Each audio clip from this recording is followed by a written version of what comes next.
नमस्कार मित्रों, मेरा नाम है अर्जुन और एक बार फिर से आप सभी का इस पहाड़ी घोड़े चैनल पे स्वागत है from the gate of India known as Maharashtra. जी हाँ मित्रों, मैं हूँ इस समय सिद्धिविनायक मंदिर में। जी नहीं, वो नहीं जो आप सोच रहे हैं। नहीं, मैं मुंबई में नहीं हूँ, मैं हूँ इस समय टिटवाला में, मुंबई से तकरीबन 50 से 60 किलोमीटर की दूरी पर स्थित। जी हाँ, ये है टिटवाला का श्री सिद्धिविनायक मंदिर। तो फिलहाल मित्रों, मैंने ले लिया है गणपति जी के लिए या उनकी पूजा करने के लिए खास थाली। जी हाँ, ये मुझे पड़ी 50 की। तो ये ज़रा करते हैं गणेश जी को खुश। चलते हैं अंदर। अलाउड नहीं, हाथ अलाउड नहीं है। ओके ठीक है। ओके मित्रों, तो हम लेते हैं यहाँ पे ब्रेक थोड़ा सा, क्योंकि अंदर जो है कैमरा अलाउड नहीं है। जी हाँ, क्योंकि अब सिक्योरिटी कह रही है तो मानना तो पड़ेगा, रूल्स और रेगुलेशन होता है। तो क्यों ना इस रूल्स को फॉलो किया जाए। और आपको मिलते हैं दर्शन के बाद, गणपति जी के दर्शन के बाद आपको बताएंगे अंदर क्या क्या होगा।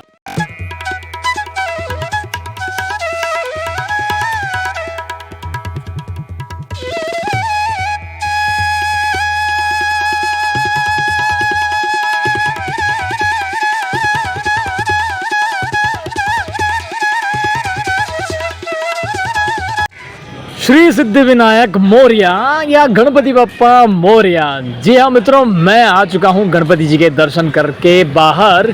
ये मंदिर का प्रांगण आप देख रहे हैं इस समय। और हाँ, गणेश जी की क्या प्रतिमा थी, क्या खूबसूरत सी वो मूर्ति थी। उनकी आंखें खासकर जो नीली नीली ब्लू कलर की थी। जी हाँ, थोड़ी अलग मैंने पहली बार देखी गणेश जी की प्रतिमा। आप चाहिए आइए यहाँ पे दर्शन कीजिए।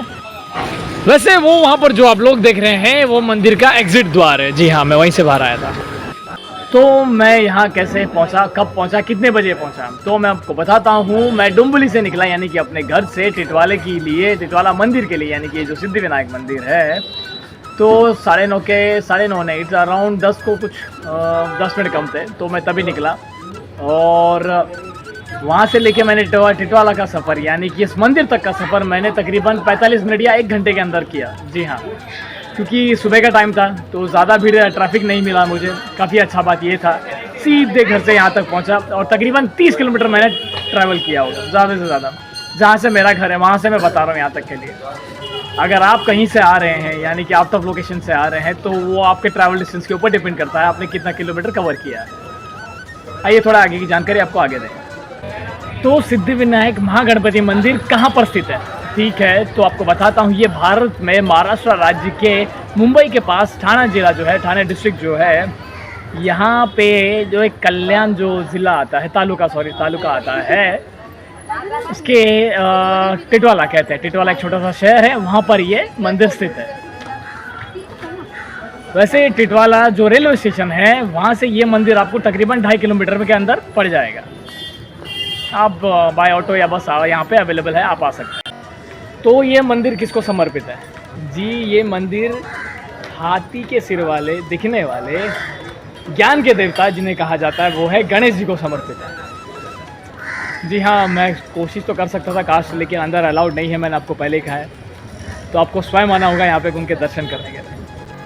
तो बात की जाए कि ये गणेश जी का मंदिर इतना प्रसिद्ध क्यों है। नहीं, अभी आप लोगों ने भीड़ देखी, जो यहाँ पे भीड़ नहीं थी। आज मंगलवार का दिन होना चाहिए था, आज वैसी भीड़ नहीं है।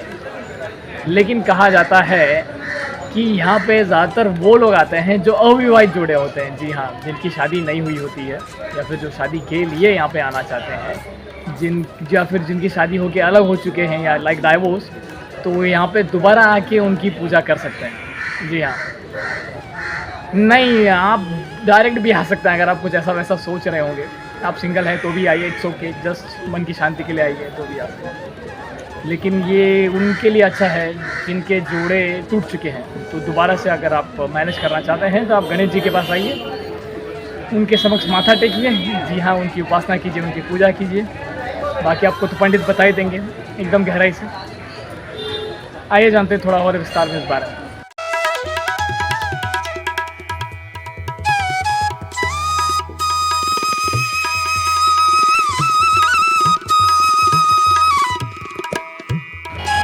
हाय नहीं, नमस्कार। काय नहीं, ऐसा माना जाता है कि टिटवाला ऋषि कर्णव का आश्रम स्थल है। जी हाँ, और ये शकुंतला के पालक पिता भी थे। इनके बारे में थोड़ा डिटेल में बताता हूँ मैं आपको। तो मैं बात कर रहा था ऋषि कणव जी के बारे में। जी हाँ, ऋषि कणव का आश्रम मैंने जैसे कहा यहीं पर स्थित था। उन्होंने धर्म ग्रंथ ऋग्वेद और अंगिरस में से किसी एक की रचयिता की थी। अंगिरस अगर मैं कहूँ आपको, अंगिरस इन द सेंस अग्नि देवी देवता के वंशज। जी हाँ, जैसा मैंने कहा आपको कि ऋषि कणव ने शकुंतला को गोद लिया था।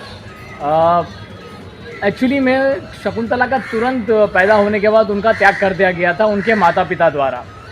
उनके माता पिता थे ऋषि विश्वामित्र और देवी कन्या मेनका। इनकी कहानी काफ़ी प्रसिद्ध है, आप लोगों ने सुनी ही होगी। और शकुंतला का वर्णन महाभारत में भी किया गया है।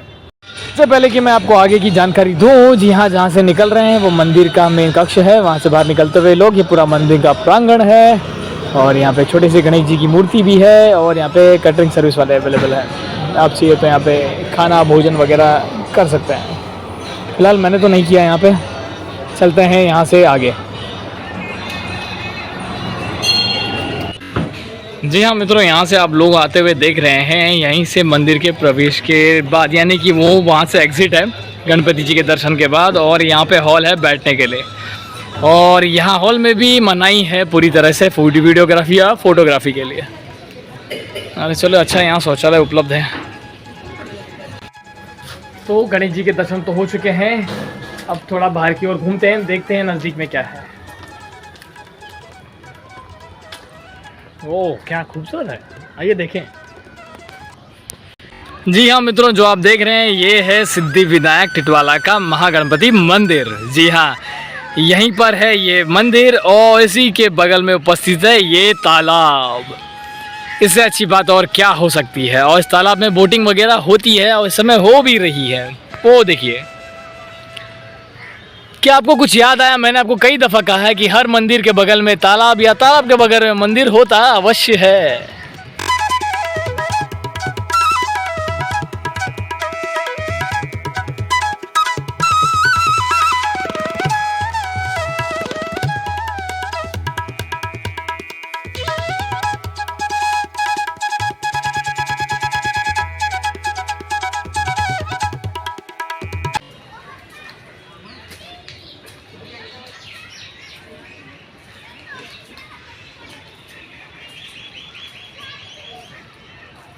एक कहानी है जो आपके साथ मैं साझा कर रहा हूँ, सुनिएगा, इसे अच्छा लगेगा।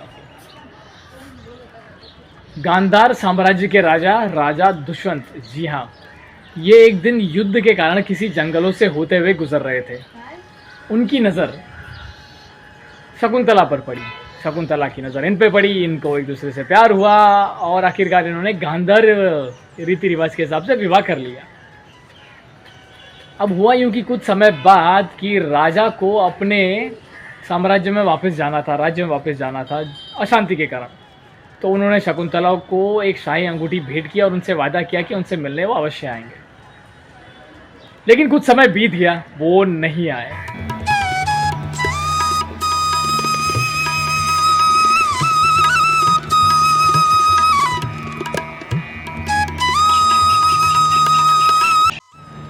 एक बार हुआ ऐसे कि शकुंतला अपने पति के सोच विचार में या सपनों में कहूँ डूबी हुई थी, राजा दुष्यंत के। तो उसी समय वहाँ से ऋषि दूरावास गुजर रहे थे, जो काफ़ी गुस्सैल स्वभाव के माने जाते हैं। उन्हें ये बात पसंद नहीं आई कि उन्हें शकुंतला इग्नोर कर रही है, ना प्रणाम नहीं, कुछ नहीं, मतलब हाय हेलो कुछ नहीं, इन शॉर्ट। तो उन्होंने अपने गुस्सैल स्वभाव की वजह से शकुंतला को श्राप दे दिया। तो उन्हें ये बात पसंद नहीं आई और उन्हें शकुंतला को श्राप दे दिया कि वो जिसके बारे में विचार कर रही है, सोच विचार में डूबी हुई है, कि वो व्यक्ति उनको ही भूल जाए। अभी यहाँ पे शकुंतला की बात चुभी, वो रोने लगी, गिड़गिड़ाने लगी और ऋषि दूरावास के पैर पकड़ लिए, कहा कि मुझे माफ़ कर दीजिए, ऐसा नहीं होगा, क्षमा याचना मांगी।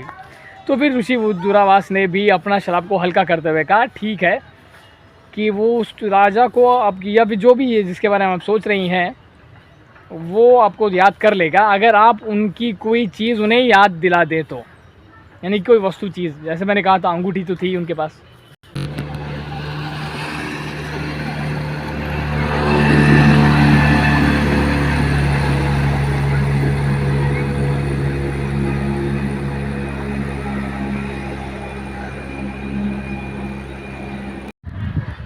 और ऐसा हुआ कि जब वो वाकई में अपने पति के समक्ष गई, यानी कि राजा दुष्यंत के समक्ष गई, तो उन्होंने पहचानने से इनकार कर दिया था।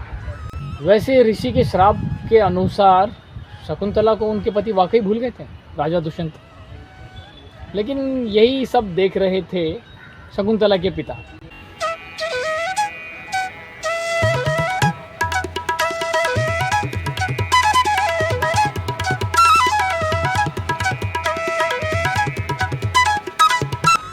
वैसे आप लोग सोच रहे होंगे कि इस कहानी का सिद्धिविनायक मंदिर से क्या संबंध रहा है।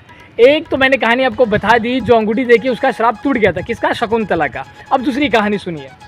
ऋषि कणव जो हैं, जो शकुंतला के पालक पिता थे, जिन्होंने गोद ली पुत्री थी जो शकुंतला, उनको उनकी जो समस्या था काफ़ी गंभीरता से लिया ऋषि कणव ने, और उन्होंने एक सलाह दी शकुंतला को कि आपने गणेश जी की एक मंदिर बनाए और सिद्धिविनायक के रूप में पूजें, तो आपकी समस्या का समाधान हो सकता है, यानी कि उनका श्राप कम हो सकता है या टूट सकता है।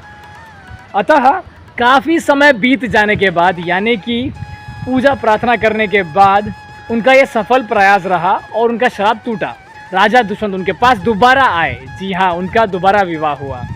तो इसीलिए लोग इस सिद्धिविनायक मंदिर में आते हैं। ये भी एक कहानी है कि जिनका विवाह टूट चुका है या दोबारा से मिलना चाहते हैं, एक होना चाहते हैं, तो वो गणेश जी की पूजा प्रार्थना करने के लिए यहाँ पे आते हैं। और या फिर जिनकी शादी नहीं हुई है, जिनका विवाह नहीं हुआ होता है, वो भी इस मंदिर में आते हैं पूजा प्रार्थना करने के लिए, ताकि हो जाए, क्योंकि कुछ अड़चने बाधाएं वगैरह आती है, राइट। तो यहाँ सफलतापूर्वक उनका सारा काम हो जाता है। Sorry for fumbling around. वैसे शकुंतला और राजा दुष्यंत के जो पुत्र हुए थे, उनका नाम भरत था। जी हाँ, जो महाभारत में इनका जिक्र किया गया है। कौरव और पांडव भरत के ही वंशज थे। जी हाँ, आज काफ़ी समय हो गया है, दोपहर हो गई है, ज़्यादा तो नहीं हुआ, ठीक ही हुआ, क्योंकि आज ज़्यादा भीड़ नहीं थी दर्शन करने के लिए, तो अच्छा लगा। गणेश जी के दर्शन आसानी से हो गए थे। खाली ट्रैवल डिस्टेंस अराउंड है कि 30 किलोमीटर मेरा आना, 30 किलोमीटर जाना, मेरा 60 किलोमीटर हो जाएगा आज के लिए। जी हाँ मित्रों, मैं इस समय नाव में मौजूद हूँ। हाँ, तो इस फेयर का कुछ ऐसा है कि आप 40 रुपये में इस नाव में शेयर कर सकते हैं पूरे तालाब की, वो भी 2 चक्कर आपको आराम से किए जाएंगे पर पर्सन, 40 रुपीज़ ओनली। तो आप यहाँ पे आ सकते हैं। सुबह 9:30 से लेकर शाम के 7:30 बजे तक बोटिंग चालू रहती है। तो फिलहाल मित्रों, उम्मीद करता हूँ आप लोग को ये पसंद आया होगा आज का व्लॉगिंग, और काफ़ी मेहनत की है मैंने आप लोगों के लिए। निवेदन है आप लोगों से, कृपया जाने से पहले लाइक, शेयर और सब्सक्राइब अवश्य कीजिएगा, अपने मित्रों के साथ साझा कीजिएगा, और हो सके तो इस सिद्धिविनायक गणेश मंदिर में अवश्य आइएगा। करते हैं इस ब्लॉग का अंत यहीं पे, मिलते हैं आपको बहुत जल्द अगले ब्लॉग में। तब तक आप सभी लोग स्वस्थ रहें, मस्त रहें, खुश रहें और बने रहें इस पहाड़ी घोड़े चैनल के साथ में।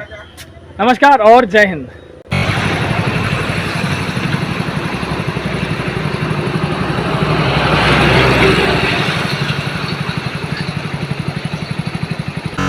जी हाँ मित्रों, मैं इस समय टिटवाला में जाने की जगह पे हूँ। जी हाँ, इस तरफ जाऊँगा तो टिटवाला आएगा, जो मेरे पीछे देख रहे हैं आप। और ये वाला रास्ता अगर आप देख रहे हैं तो ये मुझे ले जाएगा अपने घर की ओर, डुम्बली टुवर्ड्स मुंबई साइड वगैरह। जी हाँ, तो ये जो रास्ता है, ये है हाईवे 9H61, और ये रास्ता आपको यहाँ से टिटवाला गणेश मंदिर की ओर लेकर जाएगा।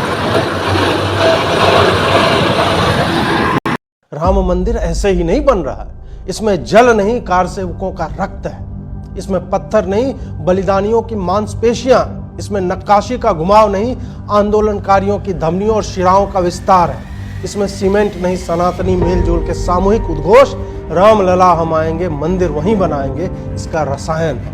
इसकी आधारशिला उन लाखों हिंदुओं की वज्र सदृश हड्डियों का प्रतिबिंबन है, जो इसके शिखर देखने की प्रतीक्षा में पंच तत्वों में विलीन हो गए। यह कोई सामान्य मंदिर नहीं, यह इसी कारण अति विशिष्ट हो जाता है कि इसे किसी राजा के आदेश पर नहीं बनवाया गया। इसमें किसी राजकोष की स्वर्ण मुद्राएं नहीं लगी। इसमें उस शबरी जैसी किसी विधवा पुत्र को कार सेवा में गंवा चुकी वृद्धा का दान दिया गया हुआ 20 रुपया है, जिसका आधा उसने अपने नाम से दिया और आधा अपने मृतक बलिदानी पुत्र के नाम से। राम मंदिर उदाहरण है राजनीति और धर्म के एकाकार होने। इस आंदोलन में धर्म अमूर्त रूप है, राजनीति मूर्त।